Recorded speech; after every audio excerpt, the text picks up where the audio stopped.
Welcome back to the Culling Games Reverse, the series where we take the most recent battle-fueled arc of Jujutsu Kaisen and switch around some character roles to make the fights more interesting. Last battle, Yuta Okkotsu easily picked up a W from Tokyo Colony 2, unfortunately losing Kashimo's points after having to take him out completely. And with no exchange rule made due to the events of Tokyo Colony 1, it's up to Hakari Kinji, now making his way into Sendai Colony to rack up some points for his fellow students. This time on the Culling Games Reverse, I'm gonna have my man Broken Ronin here to go ahead and narrate this timeline with me. Yo, what is up, guys? Alright, so Ronin, the way that we normally do things here is what we'll do is we'll put Hakari in Yuta's shoes, taking Hakari through the exact things that Yuta would have gone through in Sendai Colony, seeing if some things kind of divert, change, or seeing if he flat out just loses entirely. So of course, the first thing that Yuta runs into is Dhruv, and Dhruv's orbiting domain and his giant guinea pigs. And Hakari, basically getting randomly teleported into Sendai Colony like most other sorcerers would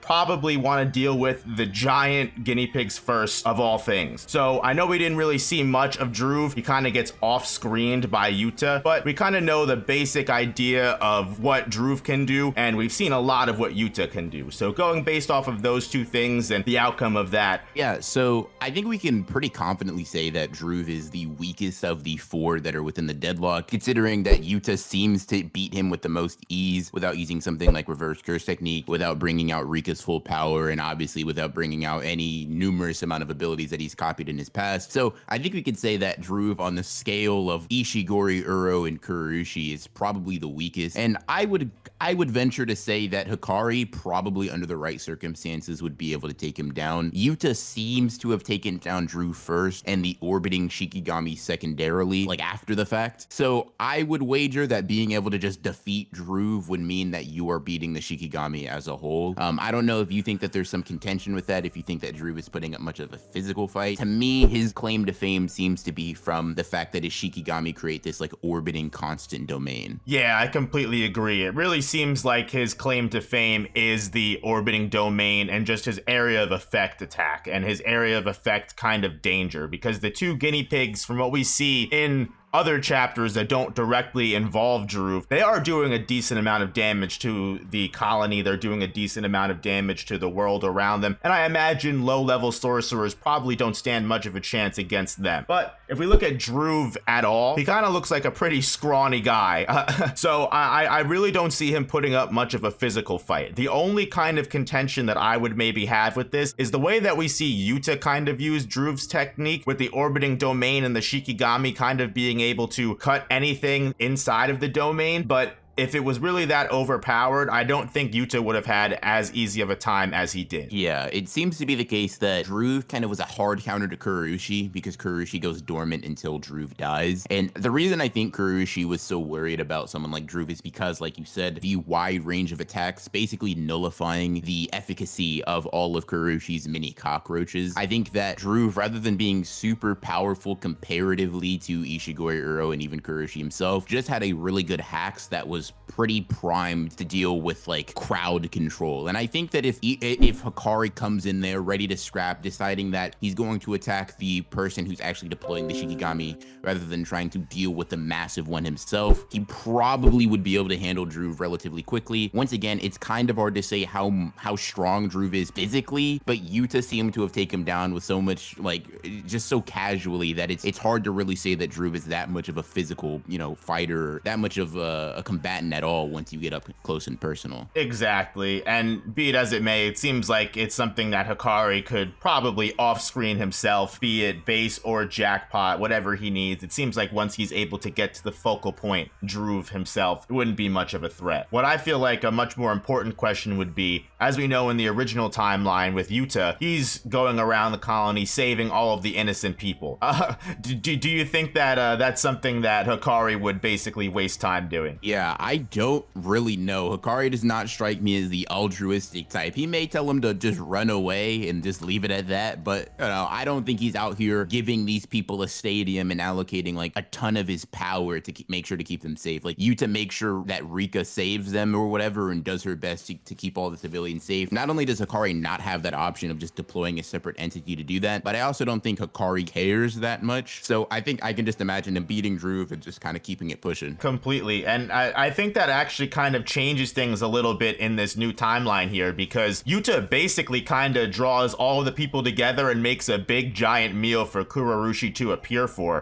Whether, all of those people get eaten or not, Yuta does kind of save them with Rika, as you mentioned. But in this timeline, if Hakari's not rounding up all these people, Kurorushi may appear somewhere else. It may go completely different. So, I mean, Kurorushi is definitely, now that Dhruv is going to be gone, is going to wake up and is going to start causing some problems and wanting to eat people. But it is kind of called into contention that if he would reach Kurorushi first. So yeah. That being said, because Kurorushi, may end up somewhere else, it's more likely that after seeing that Dhruv got taken out, someone like Ishigori or Uro, as we see, would want to know what's going on with Hakari. Ishigori, after seeing if he does see domain expansion, would probably be the first one stepping up to Hakari, don't you think? Yeah, I think Ishigori would want every piece of that if he decided. He said he saw someone with the domain expansion pop out. Yeah, he'd probably want to go all out right from the jump. Ishigori and his hunger and Hakari's fever, I feel like these two would probably get along fairly well. So I think if we see that Ishigori is jumping down there to bite at jackpot Hakari, we're just gonna get into a straight brawl. Like kind of similarly to how we see with Yuta versus Ishigori in the beginning of their fight. We're probably just gonna see them go back and forth and just really just duke it out. Ishigori's massive output versus Hakari's like infinite cursed energy and reverse curse technique. And how do you really think that goes? Like how do you think Hakari ends up dealing with the output that can even send Yuta flying? It's definitely a good matchup, I would say, with Ishigori having, for all we know, the strongest cursed energy output of any person that we've seen in the series. I definitely think they give Hakari a run for his money. Despite Hakari showing great feats, even in base form when it comes to hand,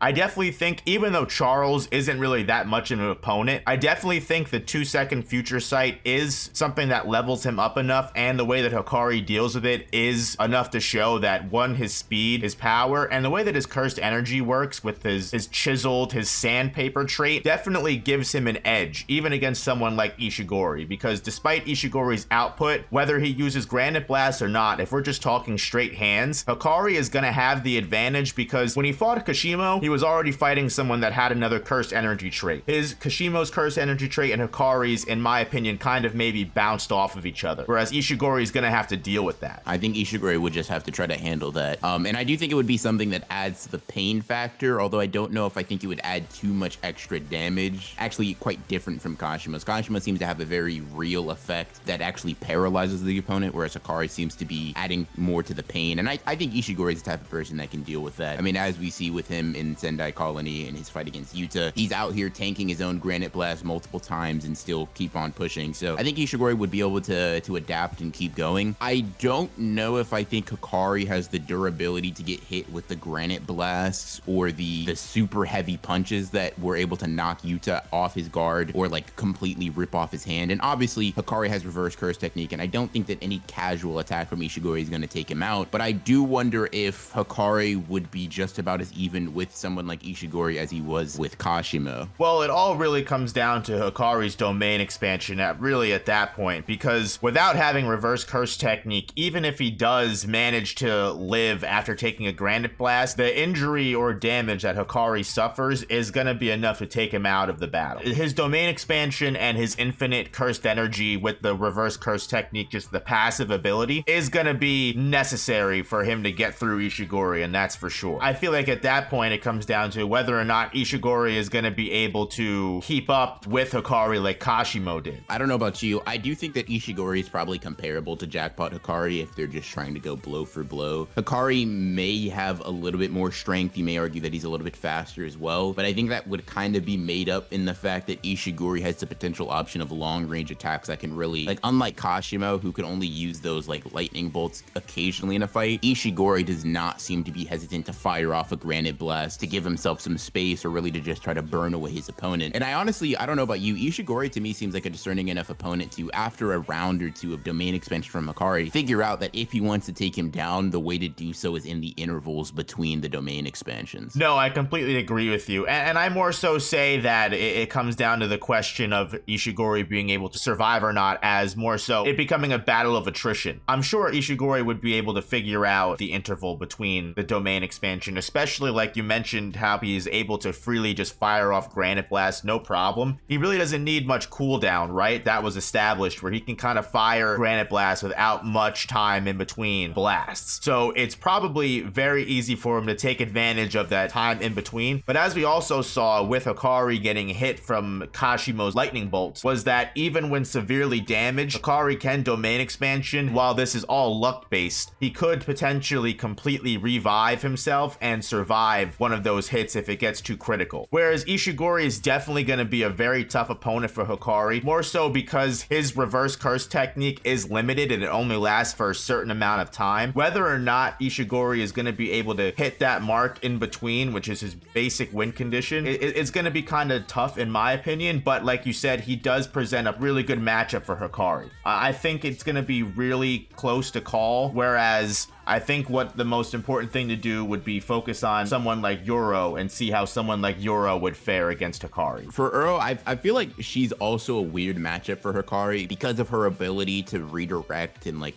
warp the sky. And we see how that works against someone like Yuta, where she's able to redirect his punches and keep them from hitting her. She's able to react to like Granite Blasts and kind of keep up with characters like Ishigori and Yuta in combat. Even though she doesn't really present herself as a super durable fighter, I mean, we see her take a combination attack from Yuta and fully awakened Rika, just comboing her before she gets knocked down, and then she's able to match Ishigori and Yuta with a triple domain expansion. So while her hacks are very important and they're like very prominent in how she displays herself as a fighter, I feel like it also shouldn't be ignored that she's actually a pretty sturdy character, all things considered. And I feel like for someone like Hakari, even if he does keep getting into jackpot over and over and over, I wonder what the cost is to manipulate the sky. And if it's very low, that war of attrition could be something that goes on for a very long time, because I don't know if you agree, but I feel like Hakari would have a hard time landing significant hits on her just because of her sky manipulation. I feel like Uro is a weird case for Hakari because due to Hakari mostly focusing on hand-to-hand, even when his domain is casted and he's able to get the jackpot and is boosted by his boss music, as I've been calling it, it's gonna be tough for him to land any kind of critical injury on her when, as you mentioned, she's fighting Yuta. She's just able to basically warp all of his hits around her and then use that same kind of sky manipulation to then land critical counterattacks on Yuta. So I feel like Uro is going to be a pretty hard counter for Hakari. Now, the one thing that I feel like a lot of people do forget, and I'm actually even forgetting it and mentioning it, is the doors that come with Hakari's curse technique, which I know is kind of, we're not really sure where they come from, whether it's just an extension of his domain expansion. Now, I feel like that, now, you know what, even that would kind of be hard, because if she can make the sky a surface, she can just block that, can't she? Yeah, she should definitely be able to. Like, I feel like the only thing with Uro is if you think she can react to a specific character's attacks, her sky manipulation should be able to redirect them. I mean, just looking at it from a pure power standpoint, she's able to redirect what seems to be pretty casually a Granite Blast from Ishigori. Ishigori, as we've said, has the highest recorded output in the Culling games. If she can redirect that, she should be able to redirect the train doors and Hakari's punches. I feel like Hakari is just going to have a ton of trouble. And the fact that he didn't use those doors against someone like Kashimo implies that he doesn't think it's super useful against very high level, nice special grade opponents. You know what I mean? Like, if that was so useful in a close quarters combat scenario, why not use that against Kashimo? You've got a really good point. While we haven't really touched on their domain expansions, both Uro and Ishigori, I feel like we can save that for later, as well as more of our discussion on whether Hakari would be able to best Ishigori or not. I feel like right now it seems like with both Uro and Ishigori, no matter who he ends up running into, Hakari's definitely got a really hard fight coming up against him. Hakari, to me, his biggest thing is just the longevity he has at his disposal. It's not so much that Hakari's, like, in one jackpot round, I don't think Hakari can take these guys down. Even in 2, maybe even 3. The thing he has going for him is if you think he can consistently hit it before they're able to take him out, Hakari will eventually win just due to the nature of him basically having infinite stamina and infinite domains just via his jackpot. And by that, I think it's possible for him to win, But in that scenario, he's going to have a very, very high level of difficulty fight because, like we said, Ishigori can just meet him blow for blow and maybe even surpass him in terms of his physical punches. And Ishigori also is no slouch, like taking his own attacks, being able to get hit by a granite blast and be able to just outright body like Rika's blast and things of that nature. And then Uro obviously has the hacks to just avoid Hakari's physical attacks altogether. And it kind of makes you question, can Hakari beat them in a timely manner, or is it only something, is his only win con just hitting enough jackpots over and over and over again until they run out of stamina? Come on top of that, depending on the way that this timeline ends up going, whether he's fighting them one-on-one, let's say he does end up beating either Uro or Ishigori, he's just got the other one waiting for him. As we see with Uro, who basically kind of just sneak attacks Yuta after he finishes off Kurorushi, she's not afraid to go in once they're vulnerable. Let's say Hakari does beat Ishigori as the domain starts wearing off. She's basically just going to be watching this entire fight. Vice versa, same with Uro. I mean, depending on the way that it works, Hakari and Uro's fight may get interrupted by Ishigori depending on who comes first, but that's a topic once again we can get into later. Either way, I feel like we both established that Hakari is not going to have as easy of a time, whether you want to call it what Yuta had an easy time, as Yuta did in Sendai. It's definitely going to be way more challenging, and that all comes down to Hakari basically being bound to all of his power, all of his hacks behind his domain expansion, and behind 4 minutes and 11 seconds. He's got 4 minutes and 11 seconds to really put in a lot of work before he has to try it again. And you mentioning the possibility of Ishigori interrupting a fight similar to how he did versus when Yuta and Uro were fighting, it brought to mind a very scary possibility for Hakari, and that's if Hakari opens up a domain expansion and then closes Uro within his barrier, and Ishigori, being impatient, just shoots it down with granite blast, like destroying the barrier from the outside. Something that we've seen is decently, like, not easy per se, but it's definitely a very real reality for characters. We see Yuji do it with Mahito's barrier, and we see Megami's able to force his way into Dagon's domain via his own domain expansion. I wonder if, like, because being impatient is definitely in character for Ishigori, I just wonder if he shoots a granite blast at it mid-domain expansion before Hakari can get a roll. Does that kind of mess Hakari up? Because if he doesn't have that infinite or like cursed energy or resets back to his normal level, he probably wouldn't be able to open a domain expansion again, and he would probably just be stuck fighting in base, which I think me and you both agree like is a loss for Hakari. Do you think that's a real potential outcome for that character? That is a real danger and definitely a real threat that Ishigori presents. It's one reason that Hakari and Sendai definitely all comes down to chance and the way that things all work out, it seems. And not even just that. And that's definitely a situation that could end up taking out not just Hakari, but also Uro, depending on how big of a granite blast that is, and if neither of them are even aware that that's an attack that's coming for them. They're both completely focused on each other, and Ishigori puts enough of cursed energy behind it. I mean, he could basically, one, if Hakari hasn't reached jackpot yet, do some real damage to him that he's not going to be able to fix. I mean, we have seen Hakari be able to move his domain. Is a sorcerer really going to be able to be aware of what's happening outside of their domain when they're putting so much contention inside of their domain? I definitely feel like that's a discussion that we could have, but one thing that I want to get to before we discuss Uro, Ishigori, everyone all coming at each other at once is, let's say he beats Ishigori, he beats Uro. In this timeline, he's able to take on one of them. Before he's able to claim victory, Kurorushi finally meets Hakari's way. How does Hakari kind of deal with Kurorushi, in your opinion? To me, Kurorushi is a little bit of an easier fight than Uro and Ishigori. And the reason I say this for someone specifically like Hakari is because Kurorushi, to me, doesn't have the physical stats or like curse energy output of someone like Ishigori. And he doesn't have hacks that are specifically difficult to deal with for someone like Hakari in the same way that Uro does. While Kurorushi is strong and Yuta is pushed to use reverse curse technique, that is a Yuta that is, once again, severely holding back, trying not to show his hand to onlookers at the time, and he's allocating Rika to save other civilians. So this Yuta can barely be called Yuta at this point, just based on the amount of power that he's attempting to output here. Kurorushi getting the best of him isn't too impressive in my mind, at least when we're comparing him to like a potential jackpot Hakari. I think Kurorushi could still land with the blade, the blade that like spawns the bugs inside of Yuta and whatnot. As we see, reverse curse technique can pretty soundly deal with that. And if Hakari's reverse curse technique is so potent that he can heal literal headshots with lightning bolts. I don't see why he wouldn't be able to survive something that Yuta seemed to be able to pretty easily survive himself. I imagine that instead of taking him down via reverse curse technique in the same way that Yuta did, he would just demolish the curse spirit with raw physical attacks, pretty much reducing it to ashes, and maybe having to fight Kurorushi one more time, I guess, if we know that it spawns via the progenesis. I think Kurorushi generally is a significantly easier matchup than Uro and Ishigori. So it's really funny that you say that, because I actually feel the exact opposite. I feel like Kurorushi would be a pretty rough opponent for Hakari, simply based off of the multiplying and mass amount of cockroaches infused with cursed energy, that basically what we've seen is to eat people and eat their skin completely to their skeletons. How is Hakari someone that is a purely close quarters fighter who does have plenty of speed, does have plenty of power, does have plenty of durability and versatility within them? How are they going to deal with a mountain or just torrential wave and downpour of cockroaches that are planning to just eat them alive? How is Hakari going to deal with that, in your opinion? Yeah, so to me, Hakari just has to brute force that. And that is a good point that I didn't even really consider, because Yuta dealt with it so easily that it kind of even,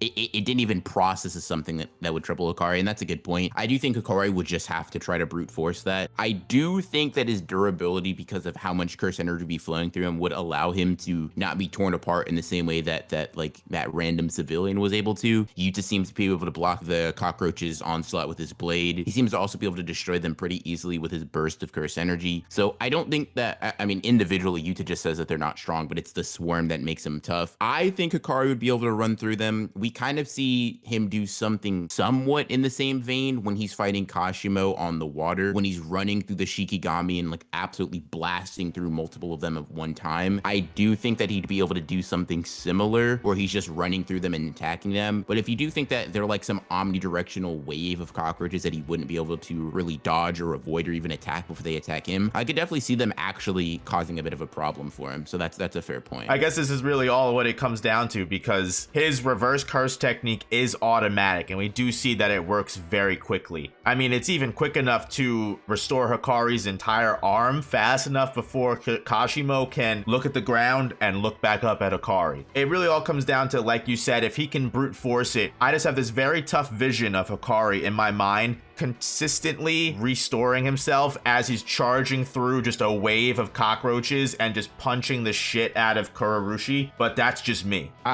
Yeah, just him swimming through the wave and just being like, I'm not feeling the fever yet. Yeah, I can really imagine Hakari getting through them and then going to the main threat. The only thing that I think can maybe present a problem is it takes a lot of time to do that, and as we know, time isn't necessarily on Hakari's side when he's in Jackpot. Obviously, he can always open up a domain and go for it again, but every time he does that, he's leaving himself open to attacks, especially against someone like Kurorushi, which it seems to be a much more aggressive fighter, just going for the kill instantly with its cursed tools and things of that nature. But I do think overall Hakari would be able to make it through Kurorushi's defenses and beat him a little bit easier than Ishigori and Uro. I definitely feel like while the wave of cockroaches can present the largest threat, Hakari does have all the tools to deal with all of the different things that Kurorushi can do with the festering life sword, the different Shikigami that he summoned. Overall, he does seem to be not able to take much damage, as we see Yuta kind of eliminate him not once but twice with blasts of reverse curse technique pretty fairly easily. What I feel like the biggest question is, because we all know what Sendai is most known for, which is the big battle royale between all of the big four pillars of sorcerers. We talked a little bit before about Ishigori interrupting a fight with Hakari and Uro. Now, let's say we've got all four of them. Dhruv is taken out. Hakari and Uro meet up and are fighting. Ishigori interrupts the domain expansion, but Uro and Hakari are able to survive. All four of them are fighting with Ishigori, Uro, and Kurorushi maybe a little bit distracted. Hakari is going to be able to thrive in this battle royale environment, or do we think that he's actually going to be kind of put at a disadvantage here? In some senses, he would be doing well if Uro's slightly distracted with the likes of Kurorushi and he can a little bit 1v1